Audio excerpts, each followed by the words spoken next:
আমরা দেখবো একটু শিল্প, হোয়াট ইজ ইন্ডাস্ট্রি। যারা আমার পাশ করে ইন্টিগ্রেটেড ইকোনমিক্স কোর্সটা করেছো বা করছো, তারা সেখানে শিল্প নিয়ে অনেক কথাবার্তা পাবা। কিন্তু আমরা মানব জিওগ্রাফি বা হিউম্যান জিওগ্রাফি বা মানব ভূগোলের জায়গা থেকে শিল্পটা একটু ছোট্ট করে ব্যাখ্যা করি। চলো, শিল্প কি? কাঁচা মালকে ব্যবহার উপযোগী পণ্যে রূপান্তরই হচ্ছে শিল্প। যেমন ধরো তোমরা কেউ ধান খাও, তুমি কিন্তু ধান খাও না। আমি তোমাকে দাওয়াত দিয়ে বলি যে আসো আসো তুমি আমার ছাত্র, তুমি আসো, তুমি আমার দাওয়াত খাও, তারপর তোমার প্লেটে আমি দিলাম 1 কেজি ধান, তুমি কিন্তু খেতে পারো। কারণ তুমি খাওয়াচ্ছে ভাত, তাই না? তো অথবা তুমি খাওয়াতে চাল থেকে তৈরি পিঠা। ধানটাকে কাঁচামাল হিসেবে ইভেন্টুয়ালি তোমাকে ধান চাল দিলেও তুমি খেতে পারবা, ধান কিন্তু তোমার পক্ষে খাওয়া হয়তো সম্ভব না, মানে অল্প দুইটা খেলেও কিন্তু তোমার খিদে মিটাবে না।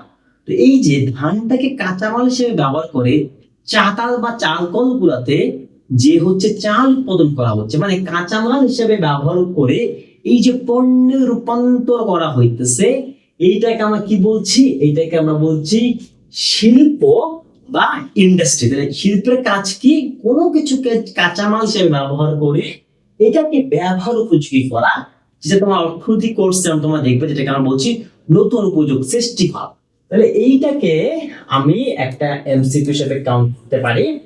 এবং এই ক্ষেত্রে প্রাকৃতিক এবং অর্থনৈতিক এবং সাংস্কৃতিক ফ্যাক্টরটা খুব বেশি ইম্পর্টেন্ট।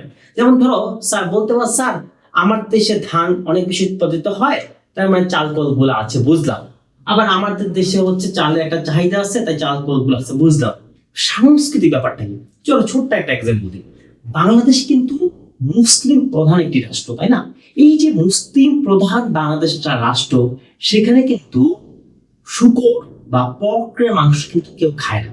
এই অঞ্চলে কিন্তু পর্ক উৎপাদন করা সম্ভব, মানে শুকর উৎপাদন করা সম্ভব। কিন্তু মুসলিম প্রধান এই দেশে যেহেতু প্রায় কেউই হচ্ছে, খুব অল্প কিছু মানুষ ছাড়া কেউ হচ্ছে পর্ক বা শুকর খায় না, কারণ তাদের ধর্ম। এই যে সাংস্কৃতিক বা ধর্মীয় যে কারণটা আছে, এই কারণে কিন্তু এখানে কখনোই শুকরের মানে লাস্ট 200 বছরে, মানে মুসলিম আগমনের পর থেকে শুকরের চাষ বা লালন পালন কিন্তু কোনোভাবেই মানে মোটামুটি আকারেও কখনো হয়। আমার সাংস্কৃতিক কারণেও এই শিল্প প্রভাবিত হতে পারে। এরপরে যদি আমরা যাই, এখানে প্রাকৃতিক নিয়ম মানে যে বিষয়গুলো ন্যাচারাল হচ্ছে কাঁচামাল, জলবায়ু, পানি, এই 3টা বিষয় হচ্ছে শিল্পের ক্ষেত্রে খুবই ইম্পর্টেন্ট। আবার ধরো বাংলাদেশে আমরা জানি যে গার্মেন্টস ইন্ডাস্ট্রিটা আছে, সেই গার্মেন্টস ইন্ডাস্ট্রি কিন্তু আমরা সবাই সেটা জানি, সেখানে প্রচুর শ্রমিক কাজ করে। কিন্তু আমরা সেটা জানি না, এই গার্মেন্টস যখন ডাইং করা হয় তখন সেখানে কিন্তু প্রচুর পরিমাণে পানির দরকার হয়। এই যে ডাইং মানে এই পানি না থাকলে কিন্তু গার্মেন্টস ইন্ডাস্ট্রি চলতে পারবে না। তার মানে প্রাকৃতিক নিয়মগুলো কিন্তু গুরুত্বপূর্ণ শিল্পের জন্য।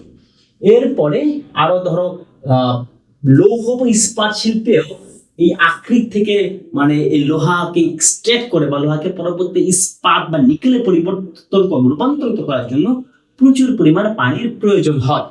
আবার ইস্পাত উৎপাদনে চীন হচ্ছে বিশ্বে প্রথম।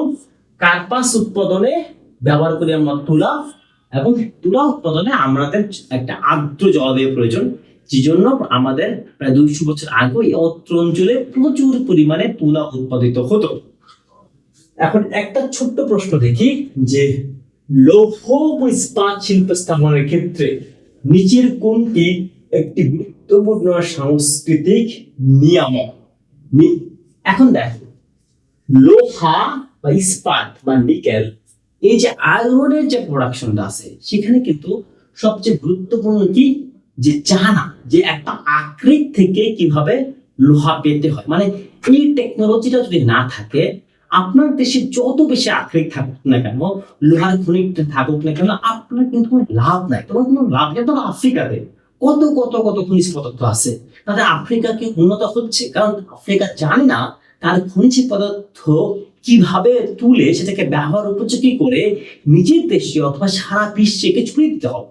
তার মানে এই শিল্পের ক্ষেত্রে সবচেয়ে গুরুত্বপূর্ণ কালচারাল ফ্যাক্টর হচ্ছে তোমার ওই টেকনোলজিক্যাল নলেজ, যার মাধ্যমে তুমি জানতে পারবে বা যার মাধ্যমে তুমি পারবে এই আকরিক থেকে কি করতে, তোমার এই যে খনিজটা সেটাকে ব্যবহার উপযোগী করতে। তার মানে এইখানে সবচেয়ে গুরুত্বপূর্ণ হচ্ছে প্রযুক্তিগত বিদ্যা বা টেকনোলজিক্যাল নলেজ। ওকে, এরপরে আমরা চলে যাচ্ছি আমাদের শেষ আলোচনাতে, যার মাধ্যমে আমরা জিওগ্রাফি দ্বিতীয় পত্রে যে আলোচনাটি আছে সেই আলোচনাটি শেষ করব।